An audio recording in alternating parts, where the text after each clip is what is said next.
Hey, my name is Dean Holt. I'm 31 years old, and I live in a house on the south end of Grand Avenue in Billings, Montana, about 2 miles from the utility yard where I work. It's a 3-bedroom house that's larger than I need, with a front porch that faces the street, and a backyard that runs up to a chain-link fence and a strip of city park behind it. The house belongs to the utility company's housing program, which means the rent is reasonable in exchange for being available on call during outages. That trade has always made sense to me. I'm a journeyman lineman for the regional power utility. What that means, practically, is that I spend most of my working life outside in whatever the weather decides to do, climbing poles and working aerial platforms, and replacing hardware that has been carrying voltage in the cold and the wind for 15 or 20 years and has finally given up. I work on the lines that carry power from the substations into neighborhoods and out onto the ranches and farms in the eastern part of the state. I do splice repairs, pole replacements, transformer changeouts, and service restorations after storms. It's not clean work, and it's not glamorous, and the hours don't always make sense. But there's a logic to it that I've always found steadying. A line either carries current or it doesn't. The problem is always real, and the fix is always specific. And when the lights come back on in a house somewhere in the valley, there's a satisfaction that I haven't found in any other kind of work. My routine in the off-call weeks is straightforward. My alarm is at 4:45. I set the coffee the night before. I drive to the utility yard in the dark, check the truck, sign out what I need, and get to whatever the day's job calls for. I come home in the late afternoon with my hands telling me exactly what the day added up to. I heat up whatever's in the freezer, or I make eggs and eat them at the counter. I watch the local news because I like to know what weather is building east of the Rockies before it gets here. By 9, sometimes 9:30, I'm in bed. My phone is quiet after 6 most evenings. I've gotten used to the quiet. The house has 2 bedrooms. I sleep in one. The other one still has my mother's things in it, her books. A chair that was hers. A few boxes I've been meaning to go through since she passed in February. That was 14 months ago now. She'd lived with me the last year of her illness, when managing alone had become impossible, and I'd taken the leave from work and then come back, and the house has been very still ever since. I've been leaving the door to her room open during the day, so it doesn't feel sealed. I'm not ready to do anything else with it yet. I would not have been at the Billings clinic that Monday morning at all if I hadn't been putting off a follow-up for my left shoulder since November. I'd caught a splice through my glove during a storm repair in October, rotator cuff strain. Nothing requiring surgery, just rest and exercises. But the follow-up with the orthopedic department had kept getting rescheduled because the outage season was busy. And because, if I'm honest, I'm not good at appointments for myself. I'm good at making sure the lines are in order. Making sure I'm in working order has always been easier to defer. So I finally made the appointment and drove over on a Monday morning in late March. I checked in at the front desk and sat down in the waiting room, which was a large beige space with plastic chairs along the walls and a row of them down the middle, and a television mounted near the ceiling, playing the Weather Channel on mute. I'd been there since 8. It was nearly 10. The room had filled up steadily, and there was now one empty seat left, the one beside me, and I was reading the informational packet the front desk had given me and not thinking about anything in particular. That was when she came in. She came through the main door with a girl on her hip, 7 years old. Maybe. Old enough to walk but small enough to still be carried when she needed it, and a canvas folder pressed under her elbow, the kind with an elastic band around it that had seen better days. She was wearing a dark coat and dark jeans with road dust along the hems, the kind of dust that accumulates on a long drive through unfinished roads. Her dark hair was pulled back in a way that was practical rather than careful. She had the look of someone who had been making hard decisions alone for a long time, not beaten down by it, just shaped by it, the way a post weathers differently from the way it rots. She scanned the room with the focused speed of someone who arrived somewhere with a child and a folder of important papers and needed, immediately, to sit down. One seat. The one beside me. She was doing the math on her options. Ask someone to move a bag, stand against the wall, try the ledge by the window, and I stood up. "Go ahead," I said. She looked at me. A pause. The particular pause of someone receiving something they weren't prepared to receive. "You don't have to. I'll find somewhere." There was a low ledge along the window wall. I moved to it and sat down with the packet on my lap, and that was that. I had almost not done it. I'd been sitting in that chair for nearly 2 hours. My shoulder ached. I was tired from the week. I was in the middle of a paragraph about post-surgical rehabilitation that I'd been meaning to finish. I was not required to stand up for anyone, but she had a child on her hip and a folder of things that clearly mattered, and she'd driven a long way in the early morning to be here. And the math wasn't coming up for her. And I know what it looks like when someone is running numbers on a situation, and every answer comes up short.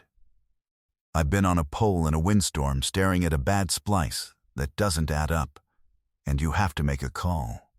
You make the one you can live with. I sat on the window ledge and went back to the paragraph about rehabilitation. About 15 minutes later, the girl climbed down from her mother's lap and walked across the room and stood in front of me. She was small and deliberate, with large, watchful eyes and a medical alert bracelet on her left wrist that had been decorated with a star sticker and a flower sticker. She looked at my hands where they rested on the paper in my lap. "What happened to your hand?" she said. There was a scar along the knuckle of my right index finger, a utility scar, the kind you earn when a splice catches you on a pole 40 feet up. "I was working on a power line in a windstorm," I said. "The line moved and I was in the wrong spot." She considered this carefully. Then, "Does electricity hurt?" "It can," I said, "if you're not careful." She nodded. It was the nod of someone who has personal experience with things that can hurt you without warning, and who has decided that the way to manage them is to learn them precisely. Then she went back to her mother's side. From across the room, the woman met my eyes briefly. A small nod, not the performative kind, just a small one that meant something had been understood. Her name was Nora Hallett. I learned that about 40 minutes later when a nurse called it, and she stood and got the girl organized and carried the folder to the door. The girl turned back at the last second and waved at me with her whole hand. I waved back. They went through the door and I returned to the rehabilitation packet. I got called in shortly after. The orthopedic resident checked the shoulder. Improvement confirmed. Keep up the exercises. 6-week follow-up. And it was done in 12 minutes. I checked out at the front desk and walked out into the parking lot. They were at the car next to mine. The girl was in the back seat, and Nora was at the driver's side door with the folder open on the roof of the car, sorting through papers. The elastic band stretched between 2 fingers. She looked up when I got to my truck. "Again," she said.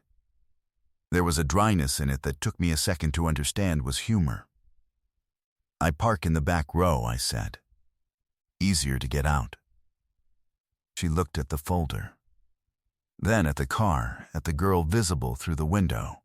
Then briefly at nothing, the brief pause of someone running a different calculation. "Long drive?" I asked. 3 hours. "For a follow-up?" "Every quarter," she said. "She sees the pediatric endocrinologist here. It's the closest one. 3 hours each way, 4 times a year, with a folder and a child who asked careful questions. I didn't say any of that. I said, "That's a long quarter." She made a sound that was the dry version of agreement. Then she closed the folder and snapped the elastic band around it, and looked at me in the flat March light. "You're the first man who's ever done that for me," she said. I looked at her. "The seat," she said. Then she stopped. I understood that she did not entirely mean the seat. "It was just a seat," I said. "I know," she said. "That's why I said it." She got in the car. I stood in the parking lot for a moment with my jacket half zipped and the wind off the rim rocks moving across the pavement. Then I got in my truck and drove back toward the utility yard. I thought about her on the drive, not in any clear way, more the way you think about a reading that was slightly off spec, something your hands noted that your brain is still working out. She had driven 3 hours in the March cold for a quarterly appointment with a child she was carrying alone and a folder she'd been keeping alone, and she had scanned that waiting room and done the math and come up short. And she had not asked anyone for anything, and then someone had stood up and she had said it was the first time a man had ever done that for her. That was not a small thing to say. I kept it with me. I don't know what made me look up the clinic's patient portal to send a message. I don't usually do things like that. But I found the contact form and wrote something brief. Hoped the appointment had gone well. I was in the back row if she needed help with the folder next time. And I sent it, and didn't think about it again until 4 days later when she wrote back. 2 sentences. Said the appointment had been fine. Said my parking strategy was sound, but the back row was farther from the door. I wrote back. She wrote back. That continued for about 3 weeks, nothing elaborate. Just 2 people exchanging messages about ordinary things across the 170 miles of Montana between their respective homes.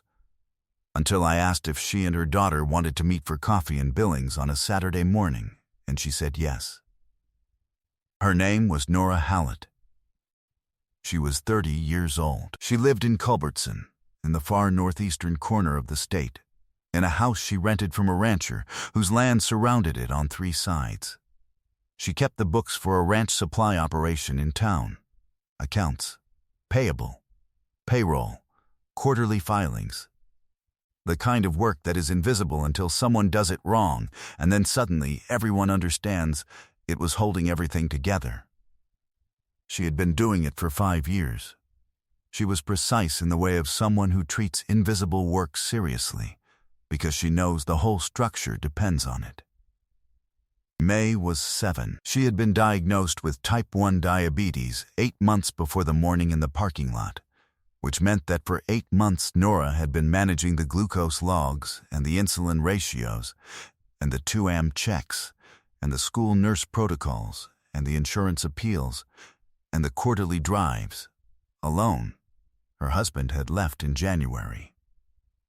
The diagnosis had come in October. She had made a decision to spend no more time than necessary on the arithmetic of why. Because the arithmetic didn't change the situation, and the situation required her full attention. May had adjusted to the diagnosis the way children adjust to things that arrive before they know to be afraid of them. Not cheerfully, exactly, but practically. She counted carbs the way other kids checked the weather. She carried a stuffed rabbit with one ear that had been re-sewn so many times the thread was a different color from the original. She set it on the table at the coffee shop beside her hot chocolate and told me, without being asked, that its name was Anchor. "Because it stays put," she said. "Good quality in a rabbit," I said. She considered this with the focused seriousness she brought to factual questions. "Do you have something that stays put?" I thought about it. "My truck," I said. 12 years old. "Hasn't left yet." "That's good," she said. She patted Anchor's sewn ear once, with the satisfaction of something confirmed, and went back to her hot chocolate. Across the table, Nora was watching this with an expression I couldn't entirely read. Something between careful and unprepared, like someone looking at a thing they had not expected to find in front of them. She looked at me over the top of her coffee cup. "She likes you," she said, in the tone of someone reporting a measurement. "She's direct," I said. "I appreciate that." "She gets it from me," Nora said. Then, a moment later, "I'm still working out whether that's a virtue." We stayed 2 hours. May fell asleep in the last 20 minutes, with her head on her mother's arm, anchor held against her chest, entirely undisturbed by the adult conversation continuing around her. I looked at her for a moment, the rabbit held with one hand, the medical alert bracelet visible at her wrist with its stickers, the small complete certainty of how she occupied a space. There was something about that certainty I found difficult to look away from. She had been handed a condition that most adults would find frightening, and she had made it her business to know it exactly. And now she was asleep in a coffee shop with a stuffed rabbit, and she was absolutely fine. Nora noticed me looking. She decided the rabbit was a practical object, she said. Not a toy, a practical object. She told me that in October, about a week after the diagnosis. I don't know where she got the word practical, but she used it correctly. I looked at Nora. "Where do you think she got it?" She looked at her coffee cup. "Probably from me."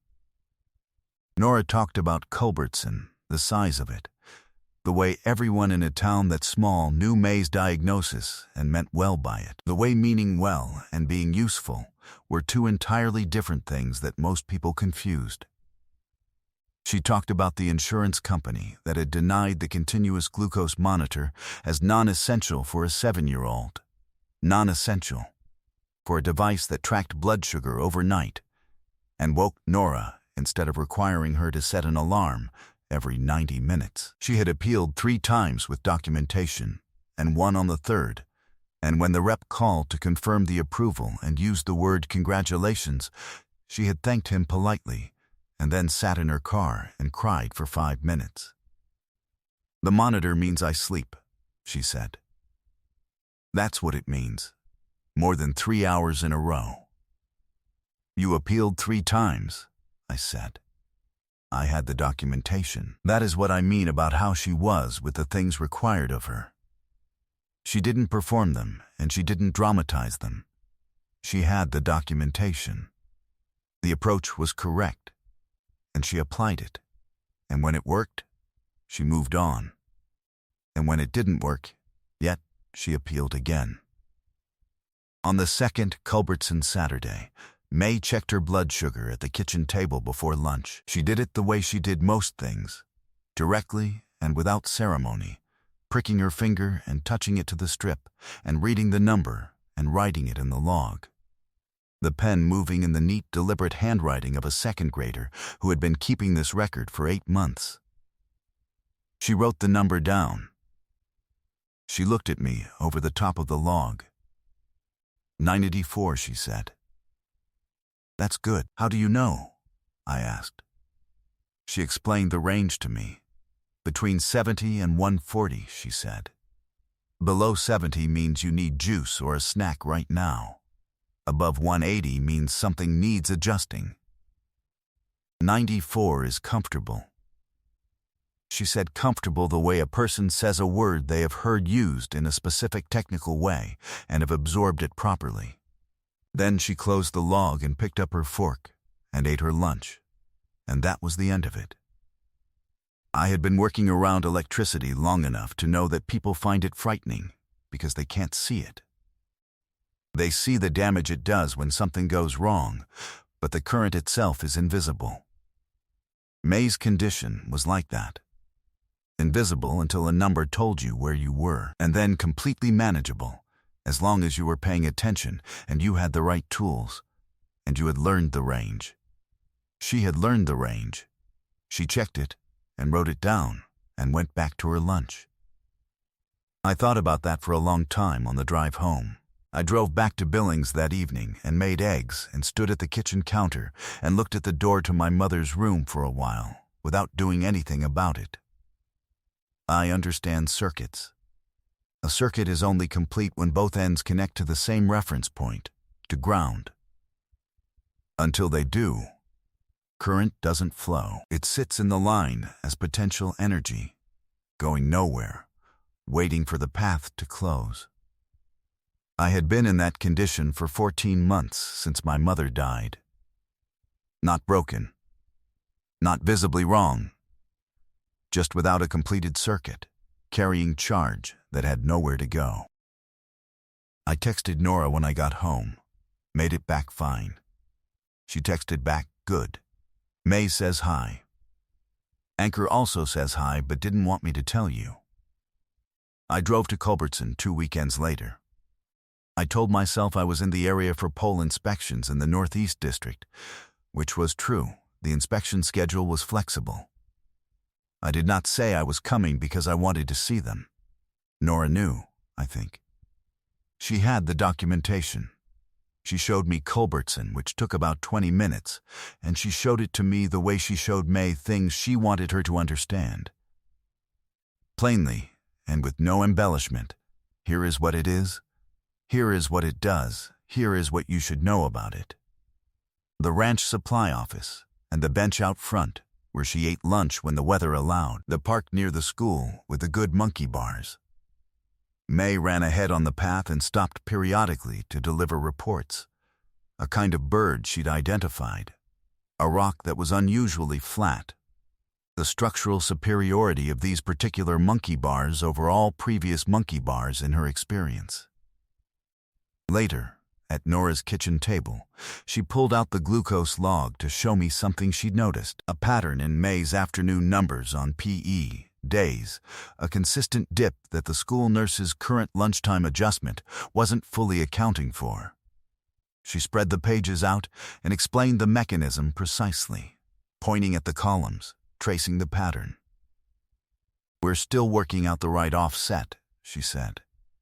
The way she said it, we're working out, patient and methodical, as if this were simply an ongoing equation with a correct answer they hadn't reached yet, told me everything about how she had survived the 8 months.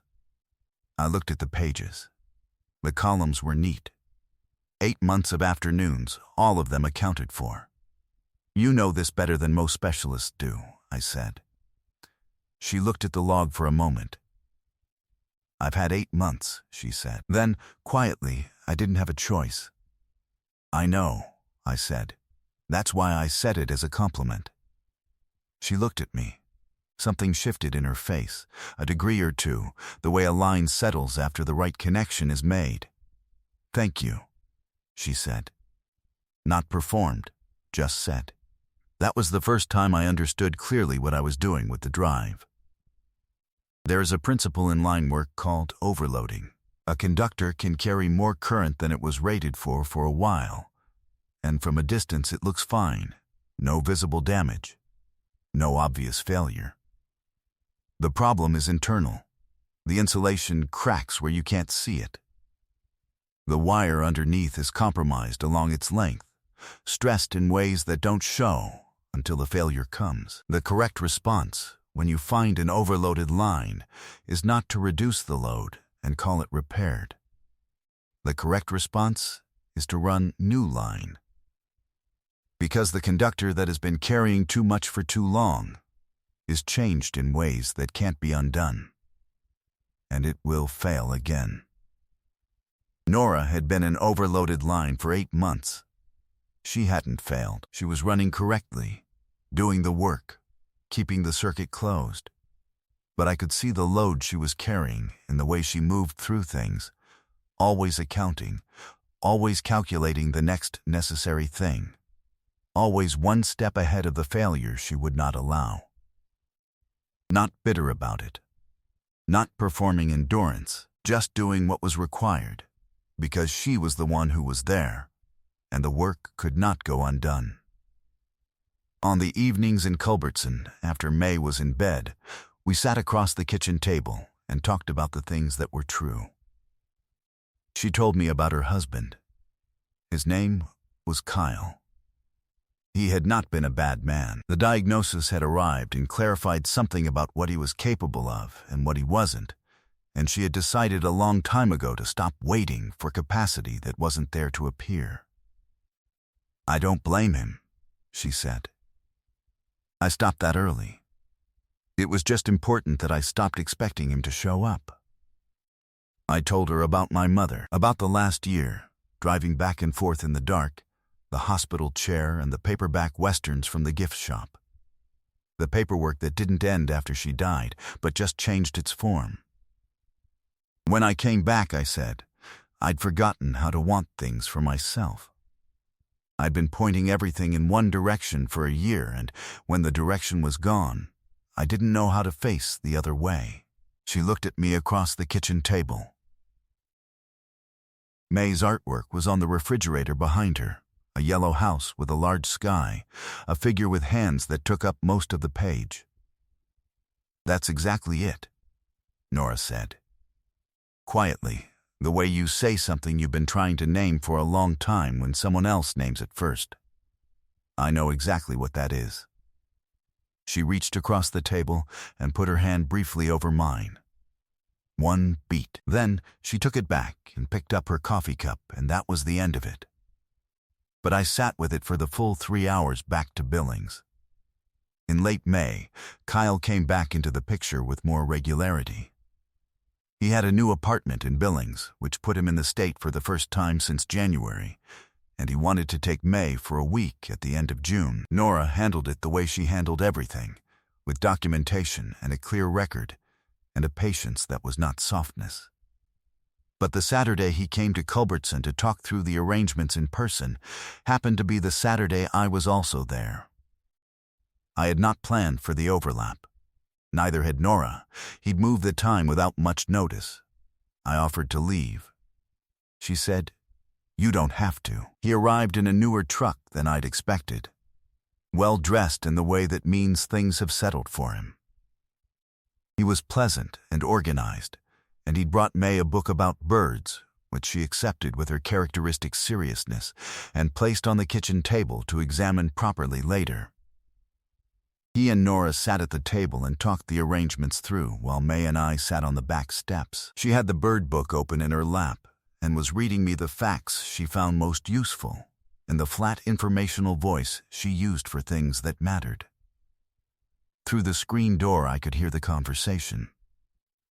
Kyle spoke about the week in June, about wanting to be more present and consistent, about May deserving both her parents. He said it all in a reasonable voice, the voice of a person who has rehearsed the reasonable version of a thing until it sounds like the only version.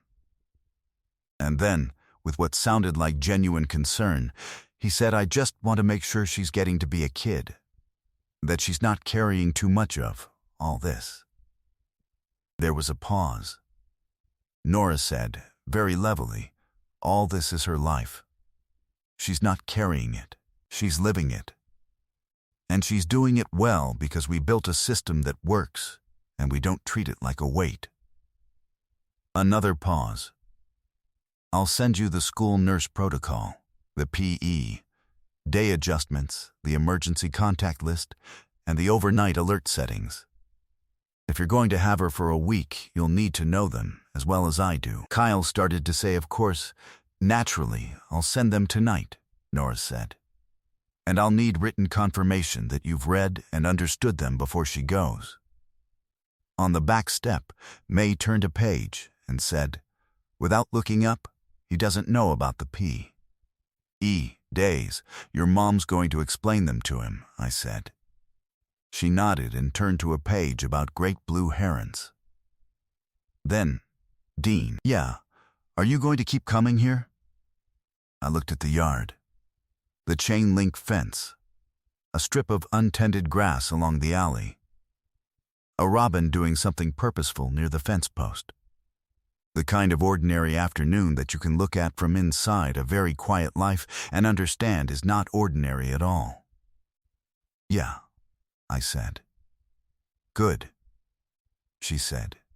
She went back to the herons. Kyle left about 20 minutes later. He was not a bad man.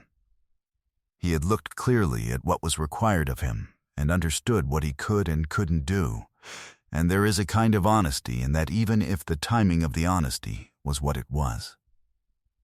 He shook my hand at the door. I thought that cost him something, and I didn't make it harder than it was. After his truck was gone and May was at the kitchen table with the bird book and a glass of milk, Nora came out to the back steps and sat beside me. We didn't say anything for a while.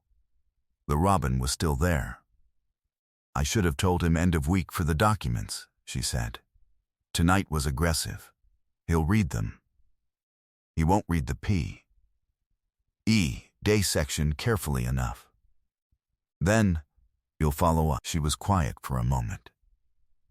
Then, you drove 3 hours today. I drove 3 hours most Saturdays. I know, she said. I've been doing the math. My fault has always been waiting too long to say the thing I've already worked out. I know what I mean clearly, and I know when I mean it, and then I hold it back and turn it over and wait to say it correctly, and I wait too long, and the moment moves past me. My mother used to tell me I was the only person she knew who could miss the moment from 6 feet away. I've been making the drive, I said, without saying what the drive was for. She waited. I know what it was. I've known since around the second Saturday. I just kept turning it over, making sure I had it right. That's something I do. I stopped, started again. I drove 3 hours today because there is nowhere I'd rather be than at that kitchen table. That is what the drive has been. Every Saturday. Nora looked at her hands for a moment. Dean, she said. Yeah, May figured it out before I let myself believe it. She looked at the fence, at the robin, at the last of the afternoon light going flat against the alley. She told me in the car last month. She said, Dean comes because he likes it here. Just like that, like a fact she'd verified. A pause. 7 years old. She's thorough, I said. She is. Nora turned and looked at me, straight at me, the way she looked at things she was deciding about. I believe you, she said. I just needed to hear you say it. I put my hand over hers on the step between us. She didn't take it back. A year later, my name was on a lease in Glendive, Montana, a small city about 90 miles west of Culbertson, which put me inside the Eastern Utility District and inside a reasonable drive to the people I was driving to see. My supervisor in Billings had called the transfer unexpected. I told him the timing was right and left it at that. The line crew in the Eastern District was smaller and older and worked territory where you might be the only truck on a road for 30 miles and the pole you were replacing had been standing since 1968. The work was the same work. Carry the current. Fix what has failed. Restore what the weather takes. The ground was familiar under a different sky. Nora still drove to Billings quarterly, but now I went with them. May had started navigating the clinic hallways the way she navigated everything else, efficiently, with specific questions. And the orthopedic waiting room was a room I knew well enough to know which chairs had the best angle to the window. I sat in one of them every quarter. No ledge required. May was in 2nd grade and had decided, after careful investigation, that she wanted to understand lightning. Not the fact of it. She'd known the fact of it since kindergarten. The mechanism. The charge differential. The ionized channel. The way the ground reaches up to meet the sky at the same moment the sky reaches down.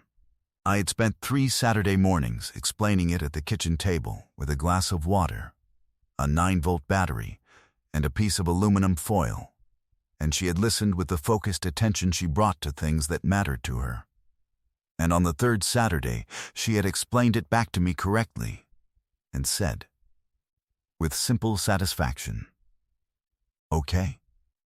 She had started reading about Tesla. I had ordered her 2 books. They were on the shelf above Anchor. Nora had taken on a second bookkeeping client, a small grain elevator operation 2 towns over, and the work had expanded into something closer to what she was capable of. She was better at her job than most of the businesses in the county were at running theirs, and a few of them had started to notice. On a Tuesday evening in October, I came home from a long day of pole replacements in the first serious cold of the season to find both of them at the kitchen table. May was asleep, with her head on her arms, the glucose log open beside her, a juice box from a nighttime low still on the table beside Anchor. Nora was asleep in the chair she'd moved from the living room 3 months ago because she fell asleep there anyway, her work spread out around her, a pen still in her hand. I got the blanket from the couch and put it over Nora's shoulders without waking her. I checked May's monitor. In range. Good. Then I sat down and looked at her homework. Fractions. 6 problems finished and 4 left undone because she'd gone to sleep in the middle of them. I got a pencil from the cup on the counter and finished the last 4. They were not difficult. May had set up each one correctly. She'd just run out of evening before she ran out of problems. I set the pencil down. The kitchen was quiet. Anchor was on the table beside May's elbow, one re-sewn ear canted sideways, staying put the way he always stayed put. I had spent 12 years making sure that power moved from where it was generated to where it was needed, without getting lost along the way.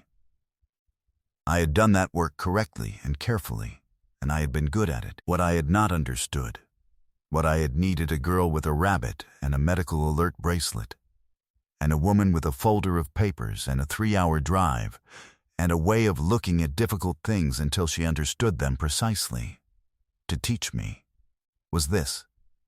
Carrying current is not the hard part. The hard part is grounding. The hard part is finding the place where everything you've been carrying finally has somewhere to go, and recognizing it when you find it, and not waiting until you've said it perfectly to say it at all.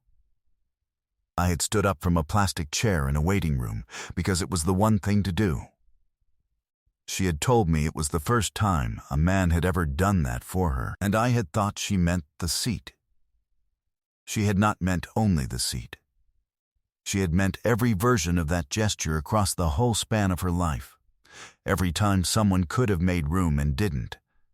Every time the math came up short and she solved it alone, because she was the one who was there. She had meant the folder, and the drives, and the 2 checks, and the 3 appeals, and the 7 years of a daughter who was brave and precise and asked careful questions about things that had the capacity to hurt her. I had given her a chair. She had given me a direction. That is not a trade. That is just what happens when you stop filling up all the available space and let someone who needs it in.